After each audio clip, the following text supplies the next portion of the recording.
వార్షికోత్సవ మహోత్సవానికి చేసినటువంటి ముఖ్య అతిథి, ఆయన పేరు చెప్తుంటేనే చాలా గర్వంగా ఉంది, శ్రీ వివి లక్ష్మీనారాయణ గారికి స్వాగతం, సుస్వాగతం. అలాగే వేదిక ముందున్నటువంటి పెద్దలు, రోటరీ క్లబ్ జంగారెడ్డిగూడెం అధ్యక్షులు కూడా రామ్ గోపాల్ గారికి, సిటీ కేబుల్ ఎండి పాలపర్తి శ్రీనివాస్ గారికి, పెద్దలు పారేపల్లి రామారావు గారికి, కాలనీడు రాంబాబు గారికి, మిగతా పెద్దలు ఎంఎస్ఆర్కి, వీళ్ళందరికీ కూడా పేరు పేరున ధన్యవాదాలు తెలియజేసుకుంటూ, స్థాపించిన మొదటి సంవత్సరంలోనే రికార్డు స్థాయిలో 423 అడ్మిషన్లు స్కూల్కి, 140 అడ్మిషన్లు జూనియర్ కాలేజీకి అందించిన తపస్ తల్లిదండ్రులందరికీ కూడా పేరు పేరున ప్రత్యేకమైనటువంటి ధన్యవాదాలు తెలియజేసుకుంటున్నాం. మొట్టమొదటి వార్షికోత్సవానికి వృత్తిలోనే కాదు, సమాజం కోసం, దేశం కోసం పనిచేసేటటువంటి ఒక లెజెండరీ రోల్ మోడల్ని తీసుకురావాలి. ఎవరిని తీసుకొస్తే బాగుంటుంది అనుకున్నప్పుడు, ఇప్పుడున్నటువంటి ప్రస్తుత కాలంలో మనం యువతని దేశవ్యాప్తంగా ప్రభావితం చేయగలిగేటటువంటి వ్యక్తుల్లో స్వామి వివేకానంద, అబ్దుల్ కలాం, అలాగే ప్రొఫెషనల్గా కూడా కిరణ్ బేడి, ఇలా చెప్పుకుంటూ వస్తే జేడి లక్ష్మీనారాయణ గారు కూడా ఒకళ్ళు అందులో. అలాంటి ఒక గొప్ప వ్యక్తిని, ఒక లెజెండరీ పర్సనాలిటీని ఈ రోజున మనం భీష్మ ఏకాదశి రోజున జంగారెడ్డిగూడెం తీసుకురావడం నిజంగా మనం చేసుకున్నటువంటి పూర్వజన్మ సుకృతం. పిల్లలకి చెప్పాల్సిన మాటలు మేము మీటింగ్స్లో చెప్తాం కాబట్టి తల్లిదండ్రులను ఉద్దేశించి నాకు ఇచ్చిన టైంలో కొన్ని అంశాలు మీతో ప్రస్తావించాలి. తల్లిదండ్రులందరూ కూడా జాగ్రత్తగా వినాలి. ఇవి ఏదో టైం ఇచ్చారు కదా మాట్లాడాలనే ఉద్దేశంతో కాదు, గత 8-9 నెలలుగా నాకు ఎదురైనటువంటి అనుభవం నుంచి మీతో ప్రస్తావించాల్సినటువంటి అంశాలు. అసలు ఈ స్కూల్ పెట్టాల్సిన అవసరం ఉంది, కృష్ణ గారికి చార్టెడ్ అకౌంటెంట్ ప్రొఫెషన్ ఉండగా అని అనిపించవచ్చు. అమెరికాలో ప్రతి 3 సంవత్సరాలకు ఒకసారి పీసా టెస్ట్ అనేది జరుగుతుంది, programme for international students assessment. ఎవరికైనా తెలుసా ఇది? ఇందులో 74 దేశాలు పాల్గొంటున్నాయి. మన భారతదేశం నుంచి మనం ఏదైతే విద్యారంగంలో బాగా అభివృద్ధి చెందామనే రాష్ట్రాల నుంచి పంపించడం జరుగుతుంది ఈ యొక్క టెస్ట్కి. ప్రపంచవ్యాప్తంగా 74 దేశాలు పార్టిసిపేట్ చేస్తే ఈ టెస్ట్లో భారతదేశం స్థానం ఎంతో తెలుసా మీకు? 73వ స్థానం ఉంది. చైనా 3వ స్థానంలో ఉంది. అంటే విద్యారంగంలో ఇంకా మనం వెనకబడే ఉన్నాం, ఇంకా మనం ముందుకెళ్లాల్సిన అవసరం ఉంది. ఈ వ్యవస్థలో కేవలం ఏంటంటే ఒక పారాగ్రాఫ్ ఇచ్చి దాన్ని బట్టి కొట్టి 100కి 99 మార్కులు తీసుకొచ్చి ర్యాంకులు వచ్చినాయని వేసేసుకుంటే మనం విద్యారంగంలో ముందడుగులో ఉన్నాం అనుకుంటే మాత్రం మనం పొరపడినట్టే. ఇప్పుడు మా ఏవో గారు చెప్పినట్టుగా జేడి లక్ష్మీనారాయణ గారు అంటే వ్యక్తులు దేశవ్యాప్తంగా ప్రభావితం చేయగలరు. సరే, నాలాంటి వాళ్ళు కనీసం జంగారెడ్డిగూడెంలో మనం దేశాన్ని చేయకపోవచ్చు, రాష్ట్రాన్ని చేయకపోవచ్చు, జిల్లాను కూడా చేయలేకపోవచ్చు, కానీ జంగారెడ్డిగూడెంలో ఉన్నటువంటి గ్రామీణ ప్రాంతాల్లో ఉన్న విద్యార్థుల్లో కనీసం ఒక 100 మందిని ప్రయోజకులు చేసి వాళ్ళ కుటుంబానికి, సమాజానికి, దేశానికి ఉపయోగపడేటట్టుగా తయారు చేయగలిగే సంస్థే తపస్ విద్యా సంస్థలు అనే ఒక సదుద్దేశంతో ఆ రోజున ఈ విద్యాలయం స్టార్ట్ చేయడం జరిగింది. మీరందరూ మంచి మనసుతో మంచి అడ్మిషన్స్ ఇచ్చారు.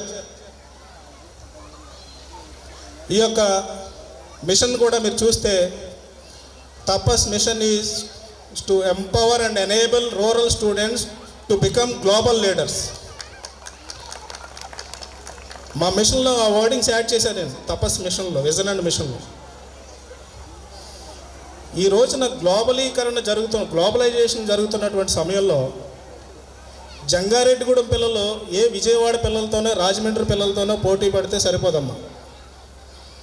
జంగారెడ్డిగూడెం పిల్లలు హైదరాబాద్ పిల్లలతో పోటీ పడాలి, ఢిల్లీలో ఉన్న పిల్లలతో పోటీ పడాలి, సింగపూర్లో ఉన్న పిల్లలతో పోటీ పడాలి, మలేషియాలో ఉన్న పిల్లలతో కూడా పోటీ పడాల్సినటువంటి అవసరం వచ్చింది. అలాంటి రోజులు వచ్చినాయి. కాబట్టి మన పిల్లల్ని గ్లోబల్ లీడర్స్గా తయారు చేయాల్సినటువంటి ఆవశ్యకత ఏర్పడింది.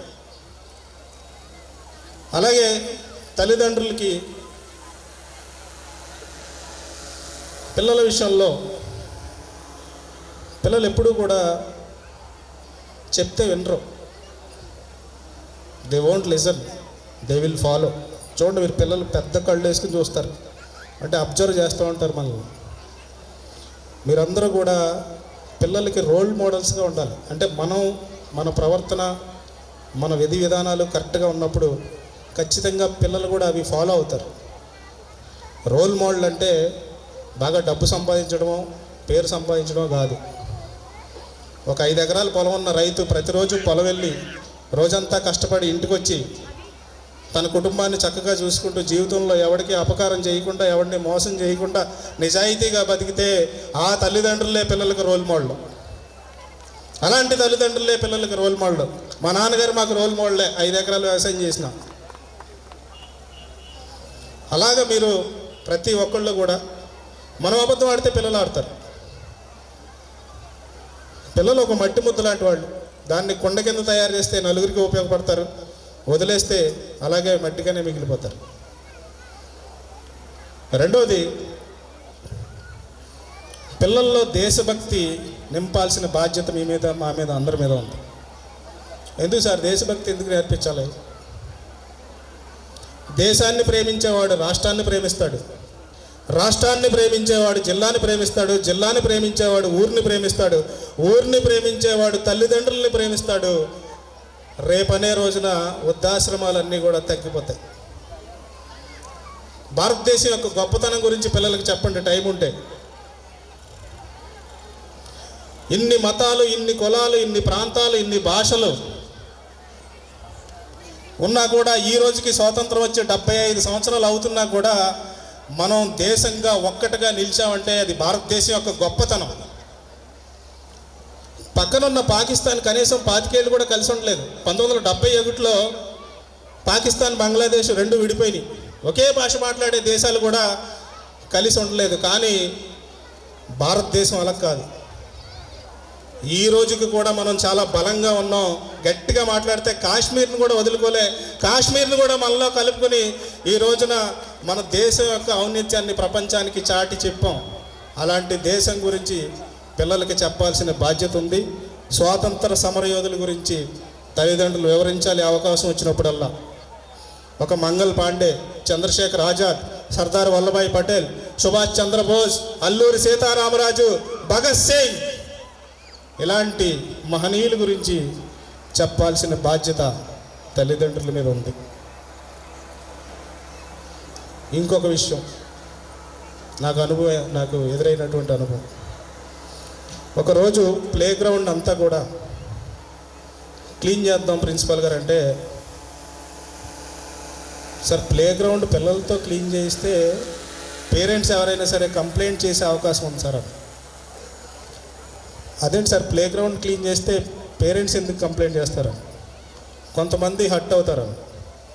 సరే అయితే నేను కూడా వచ్చి వాళ్ళతో పాటు ప్లే గ్రౌండ్ క్లీన్ చేస్తానని ఈ ప్లే గ్రౌండ్ అంతా కూడా ఆ రోజు క్లీన్ చేయడం జరిగింది. అప్పుడు నాకు అనిపించింది, ఎక్కడో ఒక 1% అయినా సరే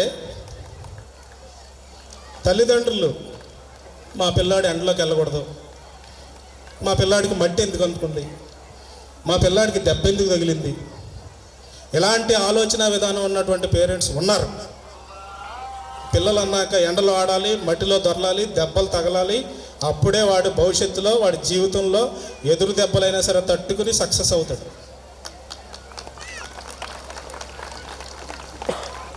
పిల్లలు ఎందుకు పని చేయకూడదు? చిన్న చిన్న పనులు మీరు ఇంటి దగ్గర చెప్పాలి.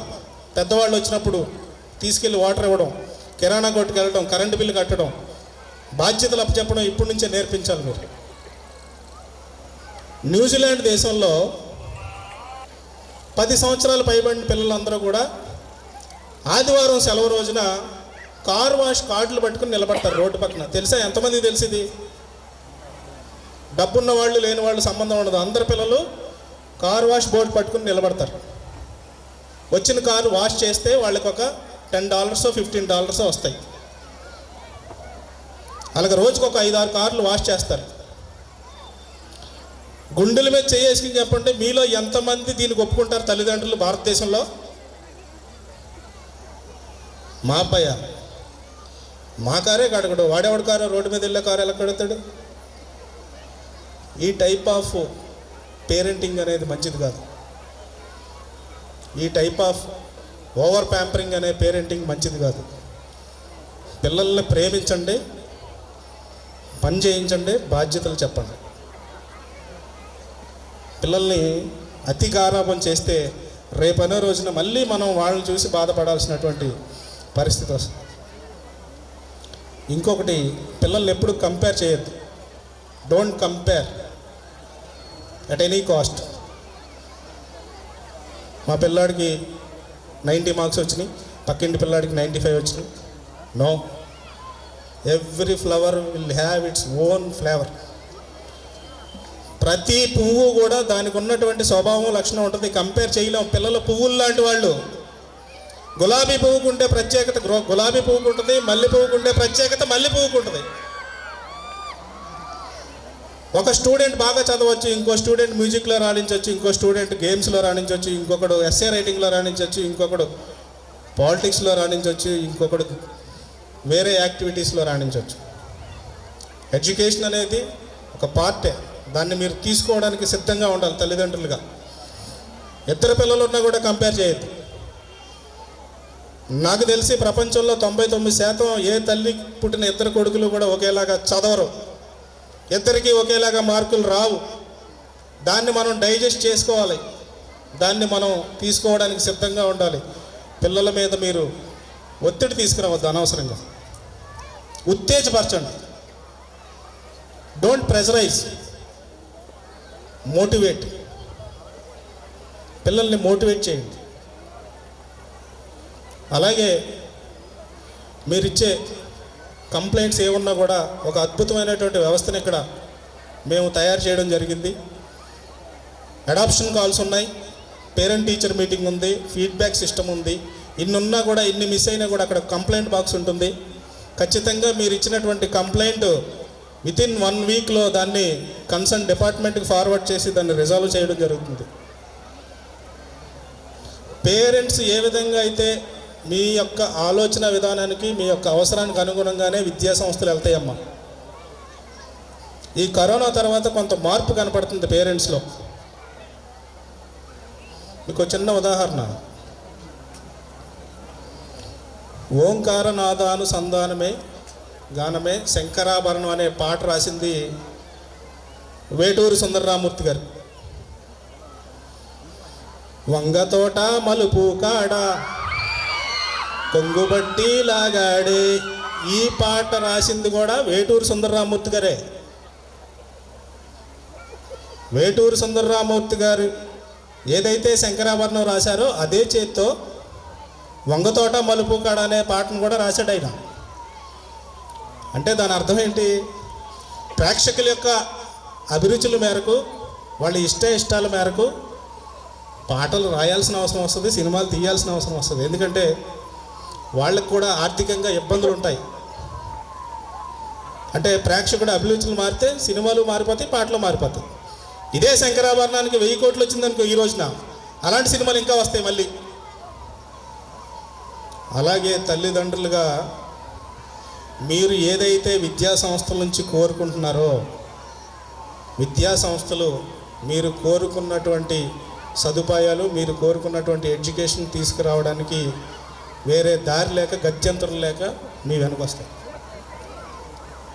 మాకు ప్లే గ్రౌండ్ వద్దండి, ఆటలు వద్దండి, గేమ్స్ వద్దు, ఈ డ్యాన్సులు ఇవేం వద్దు పిల్లల్ని, మాకు ఎల్కేజీ నుంచి 10th క్లాస్ వరకు కూడా పిల్లల్ని 9 to 4 మీరు చదివించాలి, మాకు IIT ర్యాంక్ కావాలి అంటే, లేదంటే మేము నెక్స్ట్ ఇయర్ ఒక 50 మంది మేము వేరే స్కూల్కి వెళ్ళిపోతామంటే మేము ఏం చేస్తాం?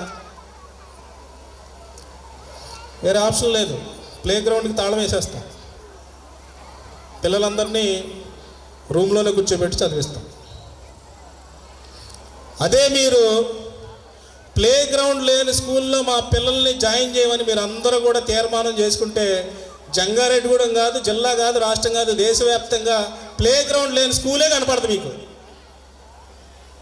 ప్లే గ్రౌండ్ లేని స్కూలే కనపడదు మీకు. అది మన తల్లిదండ్రులుగా నాతో సహా మన యొక్క ఆలోచన విధానాన్ని బట్టి కూడా మనం మెరుగుపరుచుకోవాలి. మనం పుస్తకం చదివితే పిల్లోడు పుస్తకం తీస్తాడు. మనం అందరం సరదాగా కూర్చుని భోజనం చేస్తూ మాట్లాడితే పిల్లలు కూడా అదే చేస్తారు. మనం మొబైల్ చూస్తే పిల్లలు కూడా మొబైలే చూస్తారు. అలాగే ఇంకొక మాట ఏంటంటే,